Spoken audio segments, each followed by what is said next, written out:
খামারিবৃন্দ, আজকে আমার চেম্বারে এখন যে বাছুরটার ছবি আপনারা দেখলেন, এটার বয়স 5 দিন এবং এটা একটা শঙ্কর জাতের বাছুর এবং তাপমাত্রা আছে 106। তো মালিকের কমপ্লেন হলো যে বাছুরটা দ্রুত হাঁপাচ্ছে, যা আপনারা দেখতেই পাইতেছেন, এবং এটা খাওয়া দাওয়া থেকে বিরত আছে। তো এমত অবস্থায় আমাদের করণীয় হলো তাকে পর্যাপ্ত ঠান্ডা অবস্থায় রাখা বাছুরকে, এবং বারবার ঠান্ডা পানি দিয়ে গা এবং মাথা মোছায় দেওয়া, প্রয়োজনে গোসল করানো, এবং তার নাকের সামনে কখনো কোনো ধোয়া জাতীয় কিছু দেওয়া যাবে না। এবং বিশেষভাবে লক্ষণীয়, তাকে তরল কোনো ঔষধ বা তরল কোনো কিছু জোর করে খাওয়ানো যাবে না, এতে করে তার মারাত্মক বিপরীত প্রতিক্রিয়া হবে। তো এই বিষয়ে পরিবেশগত কারণ অনেক সময় হয়ে থাকে।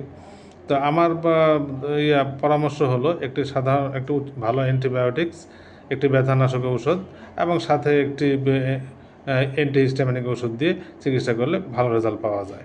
ধন্যবাদ।